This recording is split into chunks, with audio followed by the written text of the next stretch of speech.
Assalamualaikum semuanya. Dingin banget di sini ya. Saljunya masih turun ya. Jadinya saya sedikit kedinginan sekarang. Saudara, senang sekali, yang penting hatimu jangan dingin, saudara ya. Walaupun masalah menimpa segala macam boleh terjadi, tapi jangan sampai hatimu jadi dingin, saudara ya. Kenapa? Kalau saudara hatimu sudah dingin, waduh, sudah repot, saudara ya. Saya ada banyak sekali masalah terjadi ya. Kita banyak, nggak adalah manusia nggak punya masalah, saya pun punya masalah. Hanya bedanya ada orang yang lebay, alay, ada orang yang kayak saya, ya ada masalah. Ya memang ada masalah lagi mana? Jalanin saja. Hidup tetap berlangsung, rutinitas kita tetap jalan. Masalah saja, saudara. Karena masalah itu kan, kalau nggak diapa-apain kan nggak ada masalah. Terus kalau kamu tongkrongin baru jadi masalah kan? Bener nggak? Nih kamu musuhan nih sama orang. Kalau kamu lagi musuhan sama tetanggamu itu, kalau nggak ada apa-apa kan nggak ada apa-apa. Kamu aja yang mikirin pagi siang malam kan. Jadi kamu rese kan, nggak bisa tidur lah, sakit hati lah. Coba nggak usah dipikir, nggak usah pikir, nggak ada masalah. Paling kalau ketemu aja diplengosin. Dan kalau saya ketemu diplengosin, tak samperin. Ya, misalnya namanya siapa nih, Joni. Hey Joni, apa kabar? Kata gituin sengaja, saudara, biar dia aja tambah, biar dia ya sakit hati, tambah panas tentu dia tuh udah kejam tuh, saudara. Itu ya cara bermasalah itu. Belajar sama saya, ya saudara ya. Saya ini orang yang banyak gaya sehingga tekanannya besar, saudara ya. Kalau lagi bermasalah, ya kamu tuh ya datengin orangnya. Ya, dan kamu jangan mikir punya masalah. Kan kamu juga nggak benci sama dia kan? Samperin. Hai bro, apa kabar? Ngomong aja begitu, saudara. Nanti kadang-kadang malah jadi baik. Ya, seringkali malah jadi baik. Kalau dia ya sombong ya, kadang-kadang apa kamu tepuk-tepuk marah-marah gitu.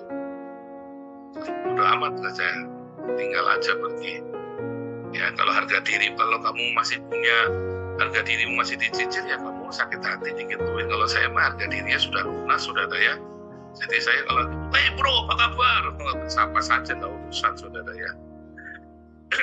Saya emang nggak urusan orang punya masalah dengan saya. Kamu yang punya masalah, saya emang punya. Itu, saudara ya.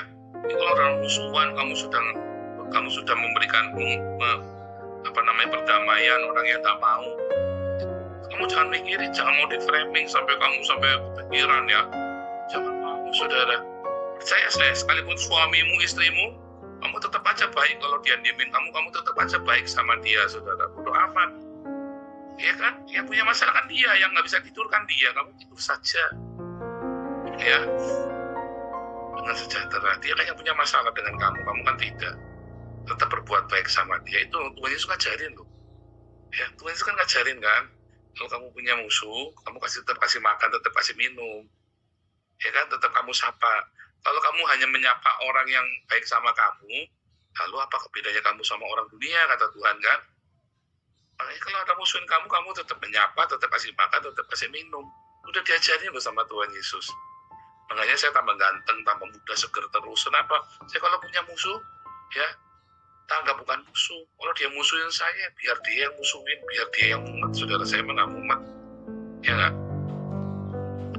Nah, cuman terus kalau ada orang yang nanya itu yang terus saya jengkel. Kamu lagi sama masalah enggak? Dan sampai tuh jawabnya tuh.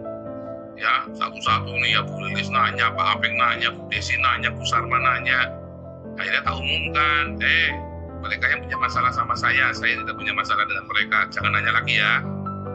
Gitu, saudara. Karena saya ini aku kan selebritis, itu katanya istrinya Mbak Tuhan itu ya. Saya bukan selebritis, saya apa? Ya, cuman karena saya ada di YouTube, saya ngomong di YouTube. Saya nggak punya masalah ya. Kalau mereka punya masalah, saya masuk bodoh. Itu saudara ya. Kalau anda nggak di YouTube, tinggal ngomong. Saya nggak punya masalah. Ya. Nah, makanya kan kemarin diajarin. Kalau ada orang lagi ngomong sama kamu, lagi cerita, kamu nggak boleh ngomong, jangan marah, sabar, jangan. Dia tadinya nggak marah, tadinya dia sabar, jadi ngamuknya sama kamu, bukan sama orang itu. Gara-gara kamu ngomongin jangan marah, sabar, marahnya sama kamu malah, bukan sama orang yang lagi musuhan itu, saudara. Jangan digituin ya. Nanti dia, gimana saya harus sabar, Pak? Nah, apa-apa, tenang saja. Tapi coba sabar, jangan marah. Dia malah marah sama kamu nanti. Kamu kalau gituin saya malah marah sama kamu, saudara, bukan marah sama orangnya. Ya, karena kamu sedang memframing saya, itu namanya ya. Nah, itu saya malah marah tuh kalau digituin sama kamu tuh. Saya nggak mau digituin ya, saudara. Kalau kita lagi ngomong, ya, saya kan kalau ngomong kan bersemangat. Kalau orang bersemangat itu belum tentu marah. Ya, orang bersemangat, sabar, jangan marah. Malah saya marah, saudara. Ya, marahnya kamu ya, marah sama yang ngomong, bukan marah sama yang bermasalah dengan saya, malah marah sama kamu. Saya. Kalau di rumah kita nggak pernah gitu ya. Kalau si Waisin lagi duduk sabar, kita nggak pernah gituin, saudara ya. Paling dipanggil, diam, tenang. Kita cuma gituin saja, saudara ya.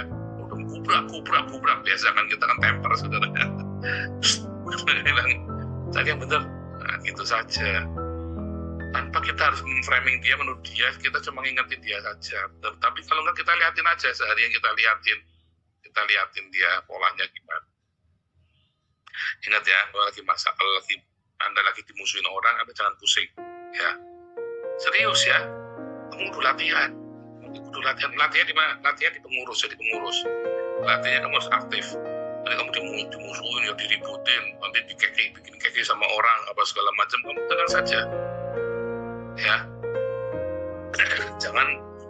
jangan berpikir kalau orang punya masalah sama kamu, jangan berpikir dia benci kamu.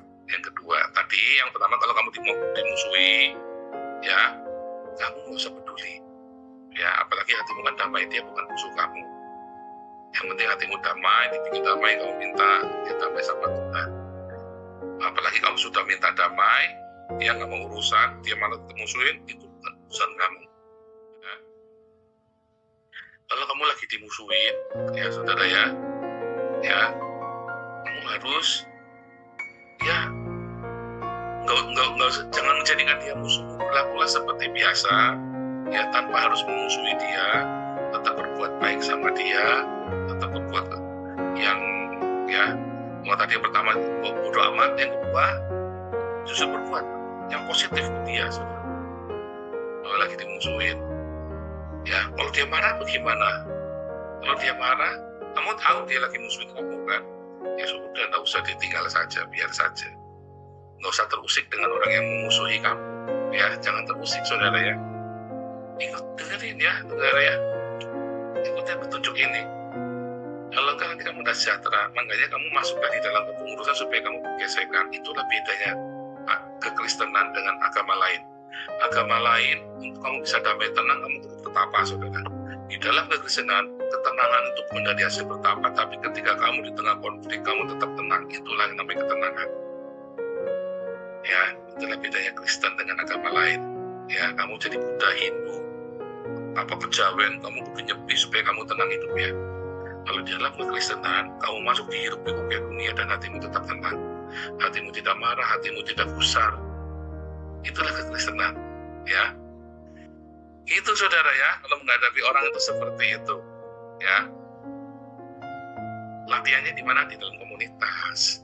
Makanya kamu harus berkomunitas, harus latihan, dipraktikkan terus, dicoba terus, ya, dicoba terus, ya. Nah, yang ketiga, kalau ada orang musuhin kamu, kalau dia nggak bilang apa-apa, anggap dia bukan musuh. Kan dia nggak bilang apa-apa kan? Kecuali dia bilang sama kamu, kalau kamu dengarkan dia, mungkin kamu memang salah. Mungkin kamu memang masalah. Tapi kalau kamu tidak salah, kamu dengerin dia, kamu jelaskan seperlunya, tapi nggak usah terlalu panjang lebar. Orang juga nggak mau dengerin kamu. Dia juga nggak mau dengerin kamu. Ya, kamu bilang aja, kalau memang aku melukai hatimu, aku minta maaf ya. Tapi aku tidak bermaksud demikian. Gak apa-apa, nggak usah dijelasin. Aku akan coba terbaik dariku. Gitu, saudara. Gak usah panjang lebar jelasin, klarifikasi. Karena kamu klarifikasi, orang nggak mau dengerin kamu. Dia nggak butuh klarifikasimu. Dia cuma butuh kamu mengerti bahwa dia ada masalah dengan kamu. Anda tangkap nggak? Saya punya masalah, ya. Satu, misalnya saya punya masalah dengan Pak Yuda. Saya gentle, saya bilang sama Pak Yuda, aku tuh gak suka kalau kamu begitu.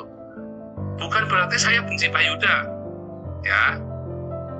Tetapi saya terganggu dengan ulahnya Pak Yuda. Misalnya kalau natap mata saya itu sampai ke dalam-dalam, sampai genit-genit begitu kan, nah itu tuh saya terganggu tuh. Kalau orang menatap saya dengan genit-genit itu, saya mungkin terganggu, saudara. Saya ngomong, saya terganggu dengan tatapan matamu Pak Yuda, misalnya begitu kan. Nah itu saya ngomong tuh, bukan berarti saya benci kamu, ya saudara ya. Ingat-ingat kalau ada orang datang sama kamu ngasih tahu ada masalah, jangan kamu tiba-tiba merasa dimusuhi atau merasa musuhnya dia. Dia lagi ngomong terus terang dengan gentle. Kamu harus menghargai. Oh iya, aduh, maaf Pak Paul, saya tidak bermaksud genit Pak Paul. Memang mata saya dari lahirnya sudah gede-gede begitu Pak. Gitu saudara ya. Nggak usah mengklarifikasi terlalu panjang lebar. Yang penting Anda tahu tatapan mata debt collector. Baik tadi, iya itu tadi tatapan mata debt collector. Jadi kalau ada orang sudah gentle datang sama kamu dengerin dia. Dia punya masalah apa? Kalau jangan-jangan memang itu mengganggu dia loh saudara ya. Seringkali memang iya mengganggu dia. Tapi kalau buat kamu itu aja, ya kamu jangan terus menolak ya. Oke, aku coba lakukan terbaik ya. Mungkin aku memang salah. Aku lakukan terbaik. Kalau memang aku salah, aku minta maaf. Gitu. Singkat aja, gak usah klarifikasi saudara. Gak usah klarifikasi kepanjangan. Nanti ngalah-ngalah jadi berantem. Tadinya nggak ada masalah. Tadinya masalahnya sepele. Karena kamu berusaha menjelaskan, lalu sana berusaha menjelaskan, akhirnya berantem. Kamu cukup dengerin yang dia mau itu apa, yang dia maksud itu apa. Oh, makin kamu menjelaskan panjang lebar, berantem saudara. Padahal tadinya nggak apa-apa. Dan dia tidak butuh penjelasan panjang lebar darimu. Dia hanya cuma butuh iya atau enggak saja. Serius saudara ya, serius. Itu yang terjadi seringkali begitu. Kalau sudah konflik beneran, ya kalau sudah konflik beneran ya jangan susah. Tapi ini saya lagi cerita, sebenarnya tidak ada konflik, hampir tidak ada konflik. Itu tadi, dia diemin kamu karena nggak suka, dia tidak gentle, dia diemin kamu, ya karena dia nggak ngomong ya kamu bodo amat. Kalau dia ngomong ya baru kamu respon. Tapi kamu tetap harus bodo amat. Sekarang kan dia tidak musuhin kamu. Jadi nggak usah terus, aduh aku merasa dia musuhin aku nih. Nggak usah grogi. Yang kedua, kamu proaktif positif. Sapa dia, hey Joe, hai bro, gitu saudara ya. Biasanya malah cair akhirnya. Ya. Yang ketiga, kalau dia sudah gentle datangin kamu jangan klarifikasi panjang lebar, kamu dengerin. Ya, dengerin dia maunya apa. Ya, sekalipun mungkin tidak persis seperti itu, aku nggak mau maksud begitu sih, cuma oke lah nggak apa-apa, aku akan berusaha yang terbaik. Gitu saudara ya. Aku tidak bermaksud begitu, tetapi nggak apa-apa deh, aku pokoknya berusaha terbaik. Kamu pengen aku seperti apa? Gitu, kamu pengen aku seperti apa? Walaupun kamu jengkel sama dia, ajar kamu ngatur-ngatur hidup saya, kamu dengerin dulu aja, nggak apa-apa, ya kan? Dan nggak ada salahnya dengerin dia. Nanti kalau kamu sudah terbiasa melakukan itu, ya dengan orang lain, lama-lama dengan keluargamu sendiri, kamu lihai. Kalau sudah dengan keluargamu sendiri sudah lihai, mulai nanti kamu jadi enak. Ya. 3 hal itu saudara ya. Nah, tetapi ada yang terakhir, yang keempat, yang kemarin saya sering cerita ya, kalau kamu lagi bermusuhan, jangan ngerasani orang itu yang jahat, yang tidak baik. Ya, yang keempat itu. Ingat-ingat ya saudara ya, yang keempat itu kan sudah sering bolak-balik saya ingatkan. Saudara, ketika si Yakub itu kembali ke tanah Kanaan, yang dibelinya itu tanah, ya saudara ya, yang di Sikem itu dibeli saudara ya, tanah itu. Ya, kenapa harus dibeli saudara? Ya karena tadinya bukan tanahnya dia, kan Abraham beli, Ishak beli, Yakub beli saudara. Ya, dibeli tanah itu. Ya, si Esau kan akhirnya kan sumpah-sumpahan kan di Beersheba itu kan. Ya, itu namanya dibeli, ya itu sudah dibeli. Artinya dia tidak akan mengganggu Ishak dan juga dia boleh tinggal di situ, dia boleh kuasai sumur itu. Itu dibeli ya karena dia sudah membayar dengan 4 sumur sebelumnya ya saudara ya. Beli itu ya. Yakub juga sempat dia beli dengan 100 kesita atau berapa itu tadi ya. Beli saudara ya. Sehingga ketika mereka pergi ke Mesir, mereka balik, yaitu tanahnya mereka. Ya, lalu masalahnya orang ini kan yang sudah menduduki tanah itu tak mau lepas. Ya, saya jadi ingat ya tukang martabak itu, saya pernah cerita ya. Dulu kami ada seorang teman, ya rumahnya di Pucasera, lalu di depannya dipakai sama tukang martabak, saudara. Tadinya tukang martabak itu nggak ganggu, lalu tiba-tiba geser ke tempat dia. Nah, sudah seminggu dia nggak mau diusir cepet-cepet, saudara ya. Padahal baru seminggu. Seminggu kemudian suruh geser, nggak mau, saudara. Minta uang ganti 25 juta rupiah, saudara. Untuk menggeser 1 meter itu dia minta ganti 25 juta. Katanya sudah ininya, orang pinternya sudah nyuruh di situ tuh rezekinya paling banyak. Kalau kamu nyuruh aku geser, kamu kudu bayar 25 juta. Padahal itu di depan garasinya dia, saudara. Ngajar nggak, saudara?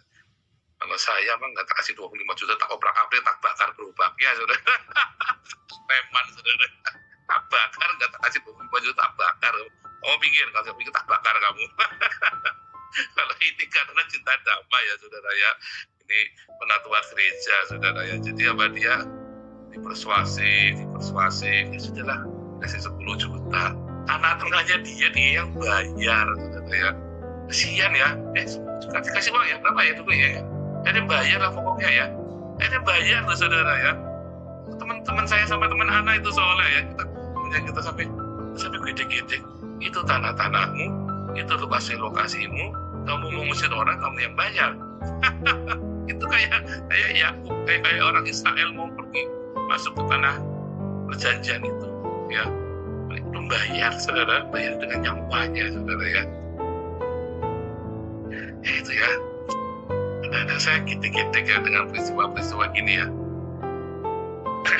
Makanya sudah jangan kepilihkan ya, saudara ya, jangan kepilihkan.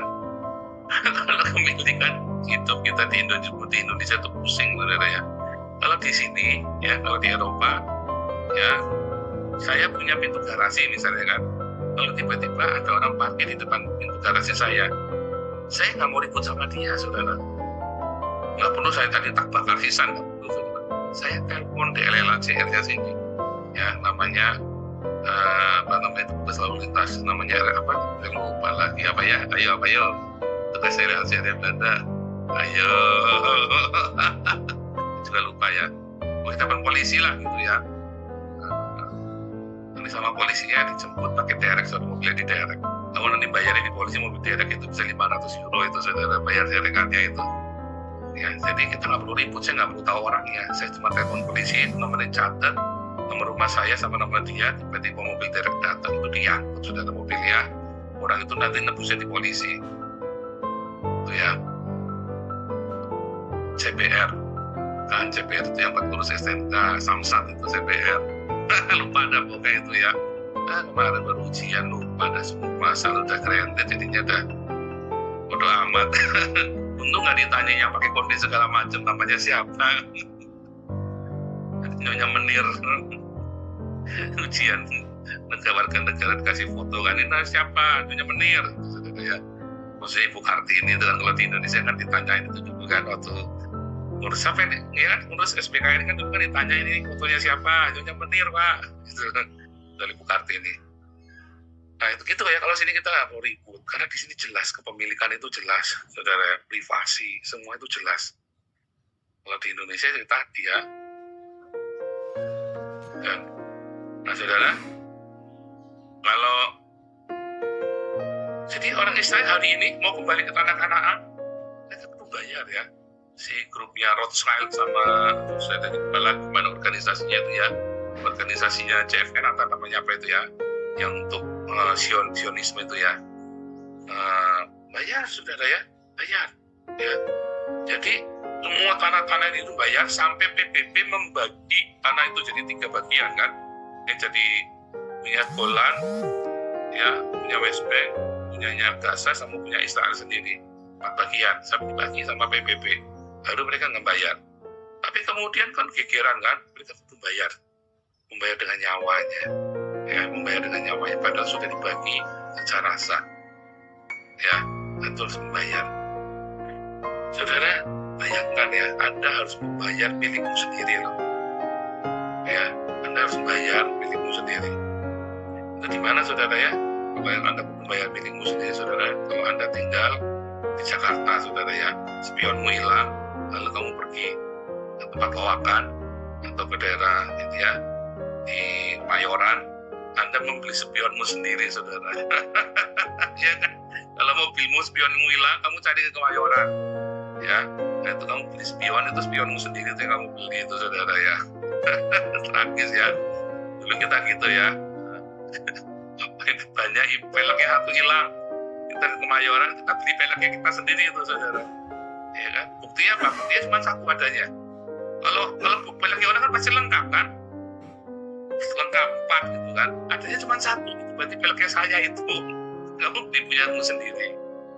Nah itu sama kita juga ya, kita ini kan punya Tuhan Yesus, sudah dibeli ya saudara ya. Jangan sampai Tuhan Yesus beli lagi saudara ya, buyback. Jangan sampai di-buyback sama Tuhan Yesus. Ya saya selalu ingat, kamu kan sudah dibeli, ya harganya lunas dibayar. Ya kecuali kamu kemarin masih dicicil, Tuhan Yesusnya bayarnya nyicil. Ya Tuhan Yesus bilang lunas dibayar, harga dirimu itu lunas dibayar. Gak usah sok-sokan. Jangan nanti malah Tuhan Yesus harus membeli dengan bayar lagi saudara ya. Tuhan Yesus kita gak mau. Nah, kamu udah dikasih uang buat bayar, malah dicicil bayarnya yang harap dewe, saudara. Ingat ya, saudara ya, harga diri itu, ya, harga dirimu itu sudah lunas dibayar sama Tuhan Yesus. Makanya kita harus merendahkan hati kita, ya, jangan sok-sokan harga diri. Udah cerita pelayanan, jangan sok-sokan harga diri, saudara ya. Kita semua sudah lunas dibayar sama Tuhan Yesus.